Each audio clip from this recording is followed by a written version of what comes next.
The first 3 days in the hospital were a blur of beeping machines, the sterile scent of antiseptic, and the hushed, sympathetic tones of nurses. I existed in a state of suspended animation. My world shrunk to the four walls of Mark's room in the ICU. I wore the same pair of jeans for 48 hours, slept in 2-hour increments in a stiff armchair, and lived on lukewarm coffee and the salt of my own tears. Mark, my husband of 7 years, the man who still made me laugh until I couldn't breathe, lay motionless in the bed, a web of tubes and wires connecting him to the life that had almost been ripped away. A car accident, they'd said. A single-vehicle crash on a winding country road just outside of town. He'd lost control, hit a tree. He was lucky to be alive. That's what the doctor kept telling me. Lucky! But as I held his limp, cool hand in mine, tracing the familiar lines of his knuckles, luck felt like a cruel joke. My own luck had run out the moment I got that call. I remember the world tilting, the floor dropping from beneath my feet. Now, my only purpose was to be here, to be the first thing he saw when he woke up, to squeeze his hand and let him know he wasn't alone. My younger sister, Amelia, had been a rock, or at least she tried to be. She'd brought me a change of clothes, a toothbrush, and a thermos of soup I couldn't bring myself to eat. "You need to rest, Clara," she'd urged, her eyes wide with a concern that seemed almost too practiced. "Go home for a few hours. I can stay." I'd shaken my head, unable to leave. "I can't. I need to be here." She'd hugged me, her embrace feeling strangely stiff, and whispered, "I'll check on the house for you then. Don't worry about a thing." I was grateful, I told myself. I was grateful for a sister who would step in, who would handle the logistics of a life I could no longer manage. But even then, a small, selfish part of me resented her for being able to walk out of this room, back into the real world, while I was trapped in this sterile purgatory. On the fourth night, exhaustion finally claimed me. I drifted into a shallow, dreamless sleep, my head resting on the edge of his mattress, my hand still clutching his. The rhythmic beep of the heart monitor was the only sound, a steady, reassuring pulse in the darkness. And then, another sound broke through the silence. A whisper, thick and raspy, from the man who hadn't spoken a word in nearly 100 hours. I shot upright, my heart leaping into my throat. "Mark!" I whispered, my voice trembling with hope. "Mark, can you hear me?" He didn't respond. His eyes remained closed, but his lips moved again, forming a name. It was a single, slurred syllable, a ghost of a word breathed into the quiet of the room.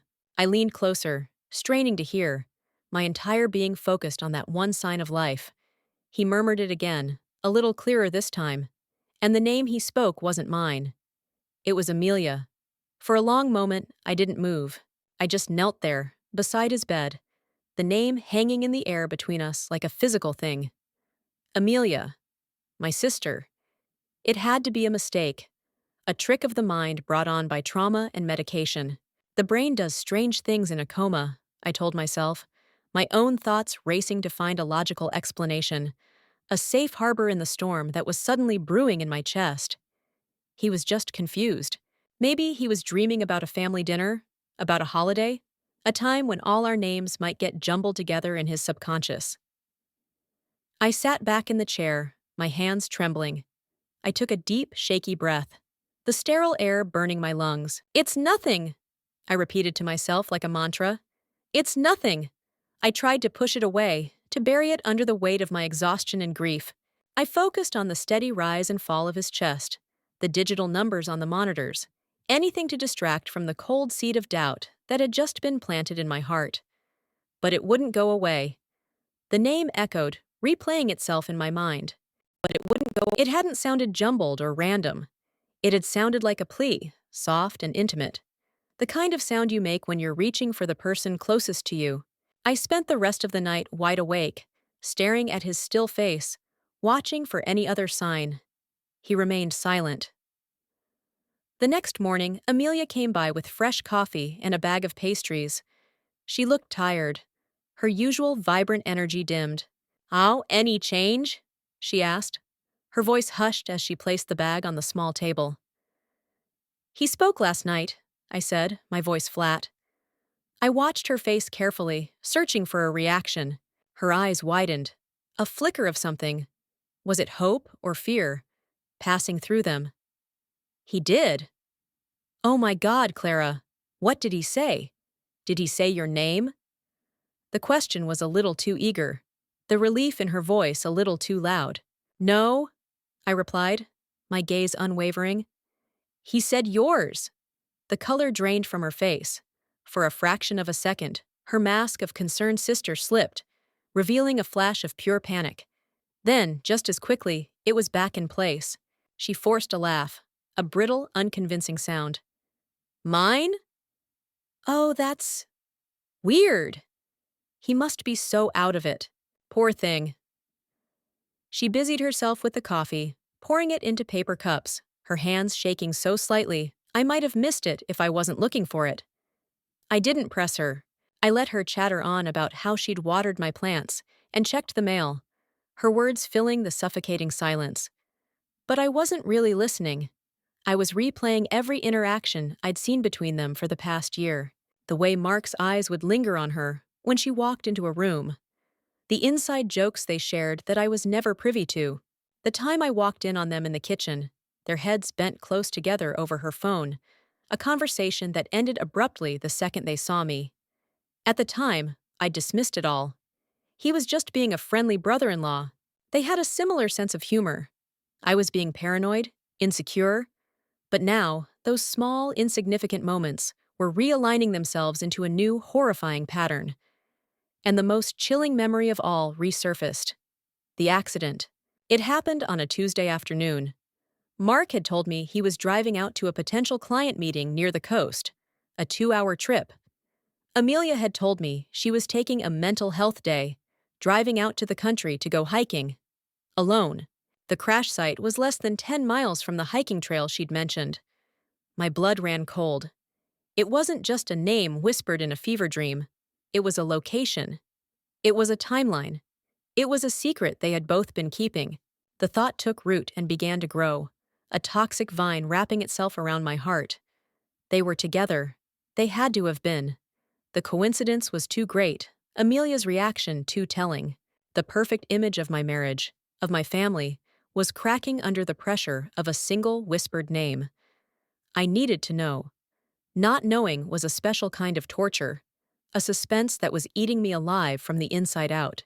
I had to find proof, something tangible that would either confirm my worst fears or, God willing, shatter them and let me breathe again. The hospital had given me a clear plastic bag with Mark's personal effects the day he was admitted. His wallet, his watch, and his phone.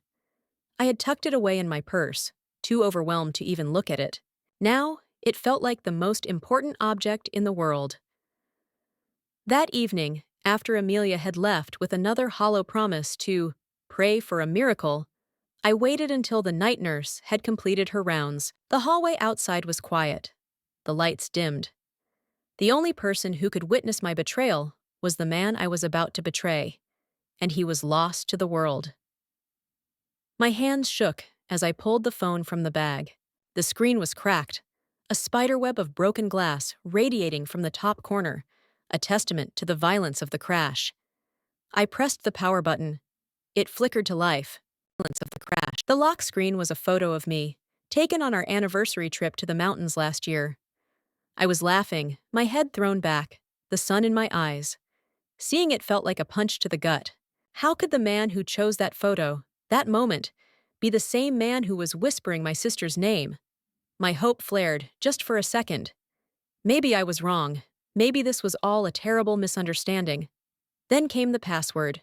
I swiped up, and the numeric keypad appeared. I tried the obvious first. Our anniversary. Incorrect. My birthday. Incorrect. His birthday. Incorrect. With each failed attempt, the knot in my stomach tightened. We had always been so open with each other. We didn't have secrets, or so I thought. His old password used to be our dog's name, but he must have changed it. Why would he change it?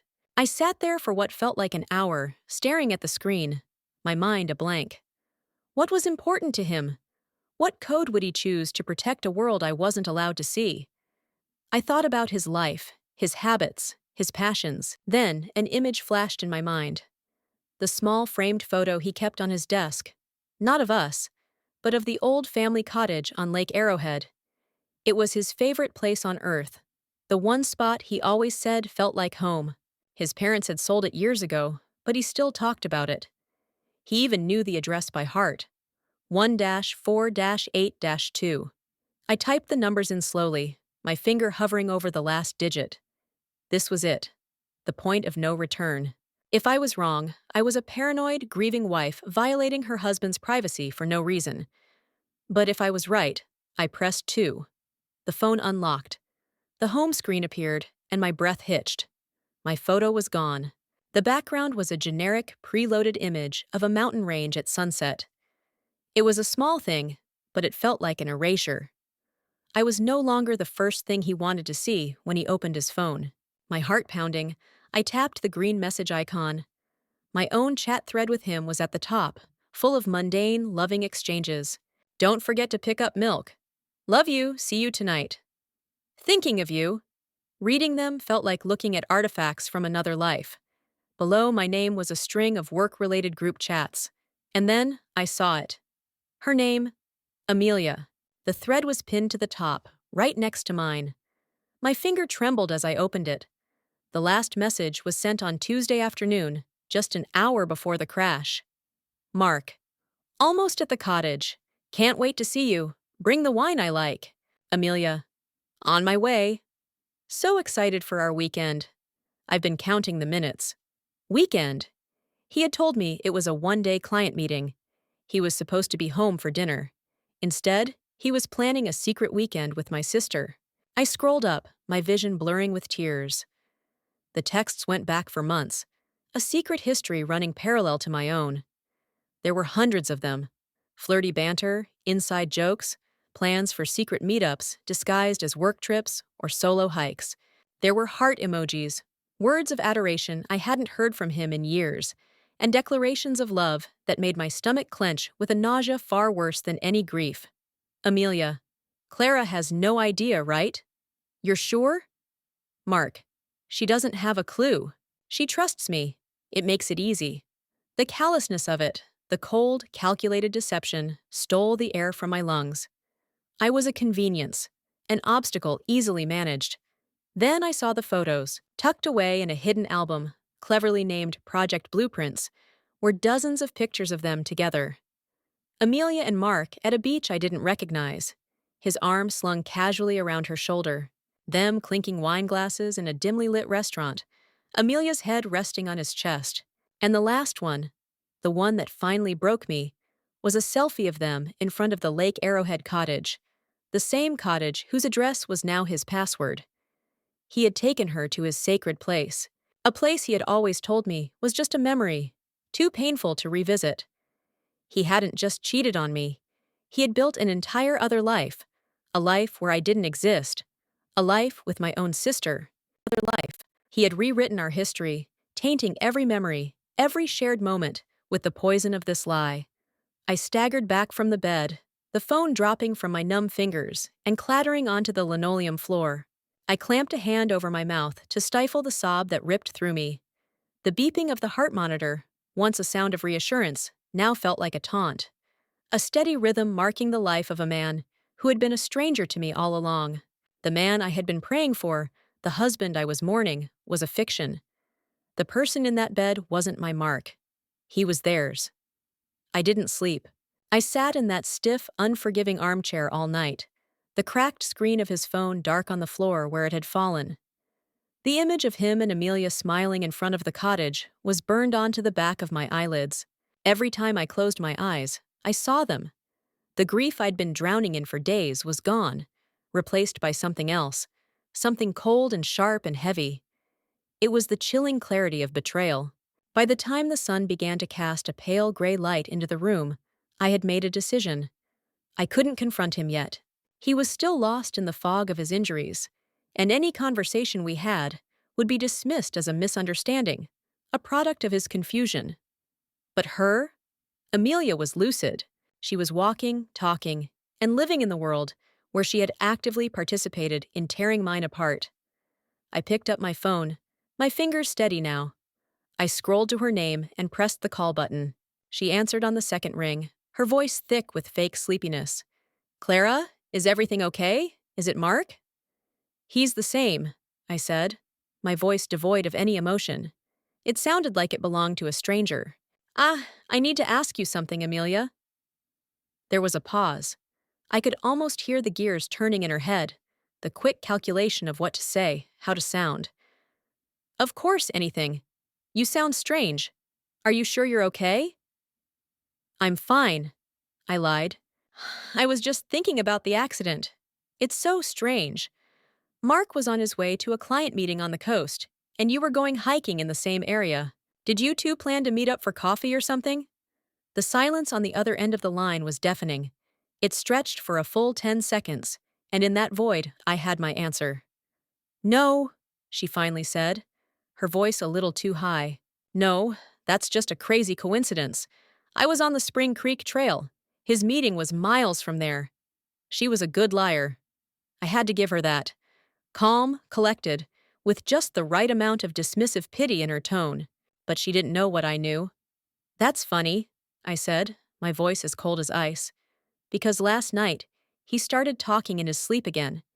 He was very specific this time. He kept asking if you'd brought the wine. And he kept talking about the cottage." Another beat of silence, this one more frantic. I heard a sharp intake of breath. "The cottage!" He must be delirious, Clara. He's mixing up memories. You know how much he loved that place." "Yes, I do," I said. "I also know the address is 1482. It's the new password for his phone." The line went dead quiet. The charade was over.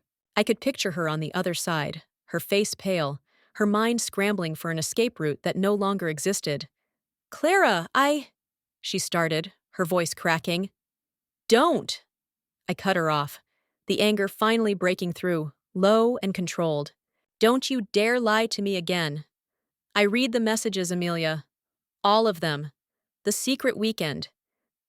She trusts me. I saw the pictures. So I'm going to ask you one more time, and you're going to tell me the truth. Were you with my husband when he crashed his car?" A sob broke from her, wet and pathetic. "I wasn't in the car with him. I swear. I was waiting for him at the cottage.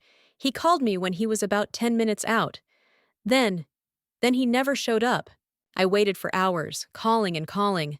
I didn't know what to do. I was terrified someone would find out." Her words tumbled out, a confession born not of remorse, but of fear.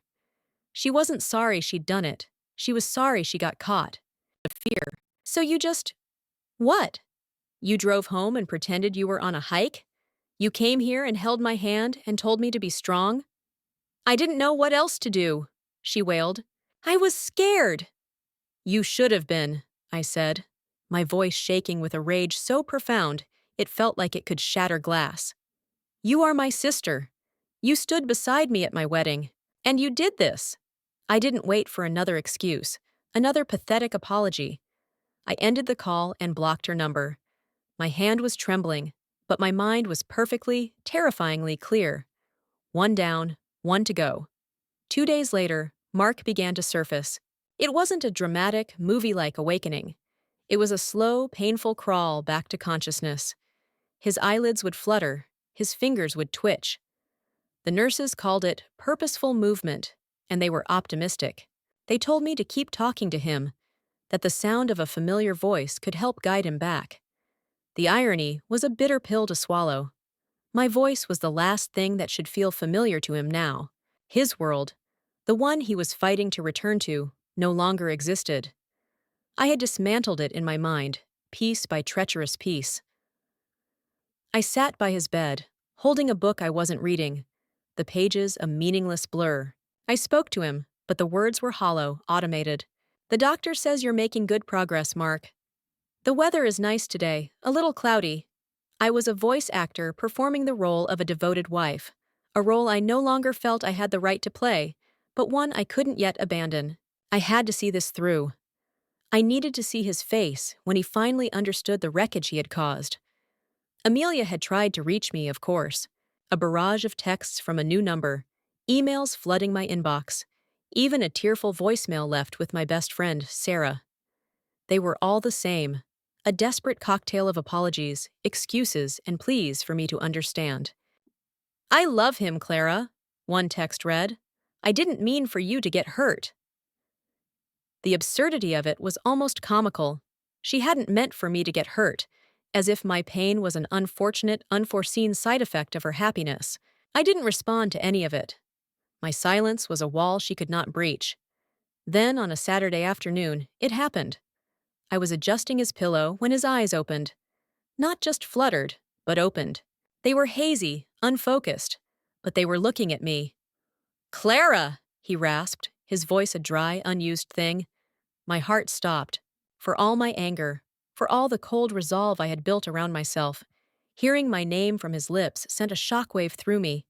It was a ghost of the life we once had. "I'm here, Mark," I said, my voice surprisingly steady. I forced a smile, a brittle curve of my lips that didn't reach my eyes. "Welcome back." A faint smile touched his own lips. He tried to lift his hand, and I met it with mine, my skin recoiling internally at the contact. His grip was weak, fragile. "Dreamed," he mumbled, his eyes drifting shut again. "Dreamed of the cottage." My smile froze. Even in his first waking moment, she was there, a shadow between us. The nurse rushed in, her face bright with professional cheer. "Well, look who's decided to rejoin us. This is wonderful news, Mr. Anderson. Just wonderful." She checked his vitals, her voice a stream of upbeat patter. I stepped back, fading into the corner of the room, feeling like an imposter. He was back. The man who had shattered my world was slowly returning to it, and he had no idea that the woman standing by his bed was no longer his wife, but his judge. Over the next few days, he grew more lucid. He could hold a short conversation, ask for water, complain about the hospital food. He looked at me with such gratitude, such relief in his eyes. "You stayed," he whispered one evening, his hand tightening on mine. "You never left." "No," I said, my voice a whisper. "I never left." I felt a grim satisfaction in the double meaning of my words. I hadn't left the room, but the Clara he knew was long gone. My words. I was just a placeholder, a ghost of a wife waiting for the right moment to deliver the verdict. He didn't know the storm that was coming. He thought he had woken up from a nightmare, but the truth was, he had just entered a new one, and I was the one holding the door open. A week after he first opened his eyes, Mark was moved from the ICU to a regular room. The maze of wires had thinned, the constant beeping replaced by the dull hum of the hospital. He was weak, his memory of the accident still a hazy fog, but he was undeniably himself. The charming, easygoing man I had married was back, smiling at nurses, making jokes about the color of the jello, and looking at me with an affection that now felt like a violation. The doctors were thrilled with his progress. A miraculous recovery, they called it. They started talking about physical therapy, about a timeline for him to come home. Home. The word lodged in my throat. Our home was no longer a sanctuary. It was a crime scene. Every corner held a memory, now tainted by his betrayal. The day came when he was finally able to sit up in a chair by the window, the afternoon sun casting long shadows across the room. He seemed stronger, his voice clearer. He patted the empty chair beside him. "Sit with me, Clara," he said, his eyes soft. "I feel like I haven't really talked to you in a lifetime." I took a deep breath. This was it. The moment I had been rehearsing in my mind. The final scene of the play I had been forced to perform. I sat, but I didn't take his hand. I placed my purse on my lap and looked him straight in the eye. "We do need to talk, Mark," I said, my voice calm, steady, and utterly foreign to my own ears. He smiled, oblivious. "I know. I've been a terrible husband lately. The stress from work, I was distant. I'm so sorry. This whole thing, it's a wake-up call. From now on, it's just you and me." I promise the ease with which the lie slid from his lips was breathtaking. He was already rewriting the narrative, casting himself as the overworked husband who had seen the light.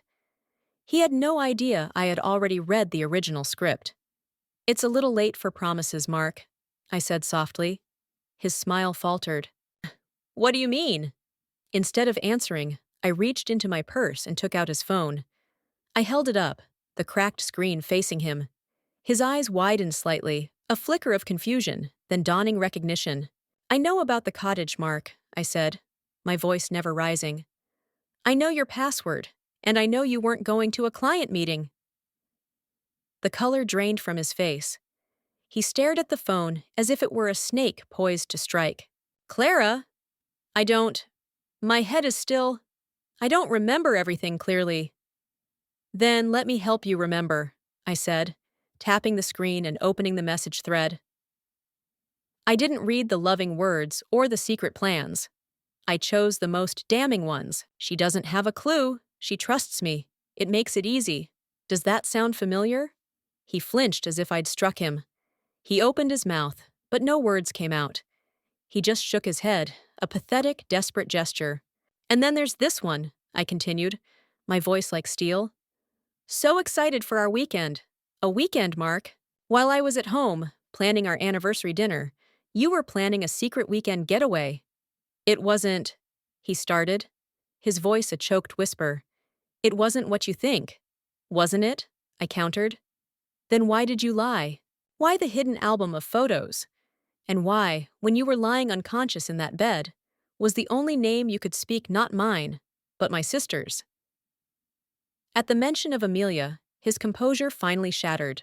His face crumpled, a mask of guilt and shame falling into place. He looked away, unable to meet my gaze. Clara, please, he begged, his voice breaking. I can explain. There is no explanation, I said, standing up. There are only facts. You lied. You cheated. You built a secret life on the foundation of my trust. And you did it with my sister. I let the words hang in the silent room, each one a nail in the coffin of our marriage.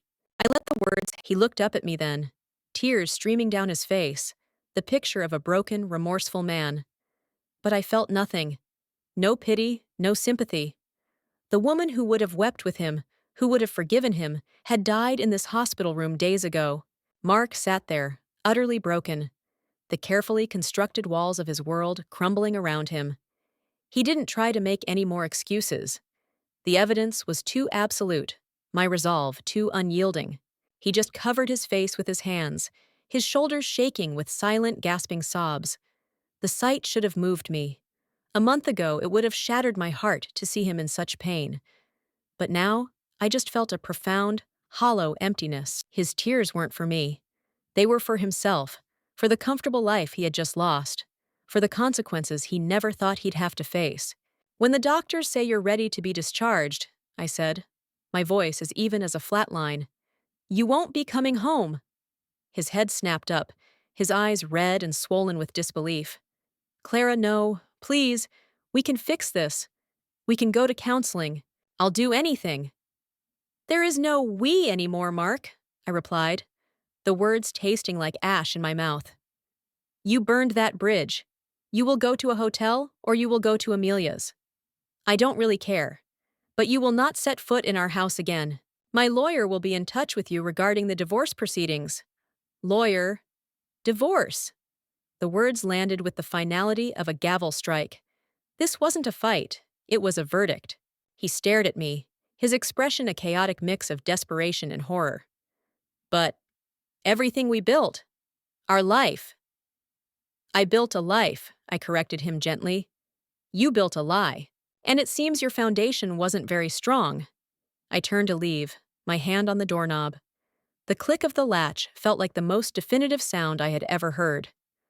I loved you, Mark, I said, my back still to him. I said it not for him, but for me. A final acknowledgement of the truth of what I had lost and what I had survived. I truly did. I didn't wait for a reply. I walked out of that hospital room without looking back. I passed the nurses' station, the cheerful get-well-soon balloons, the anxious families in the waiting area, all of it feeling like a scene from someone else's life. As I stepped out of the hospital's automatic doors, the cool evening air hit my face. It felt like the first real breath I had taken in weeks. The sky was a deep, bruised purple, the city lights just beginning to twinkle to life. I didn't know where I was going next. My home was no longer a home. My family was fractured beyond repair. My future, once a clearly drawn map, was now a blank, terrifying canvas. I walked to my car, got in, and just sat there for a long time, the engine off, the silence a comforting blanket. I thought about the woman I was a week ago, the one who prayed and wept and clung to hope. She was gone. In her place was someone new, someone forged in the fire of betrayal, someone who had looked into the abyss and had not flinched. The pain was still there, a dull, heavy ache deep in my chest. But for the first time, it was accompanied by something else. A flicker of strength, a sense of quiet, steely resolve. He had underestimated me. Amelia had underestimated me. They thought I was the trusting, gentle, forgiving Clara. They never imagined I could be the one to burn it all to the ground. I started the car. The road ahead was dark and unknown, but for the first time, I was the only one behind the wheel. And I knew, with a certainty that settled deep in my bones, that I would never let anyone else steer my life again.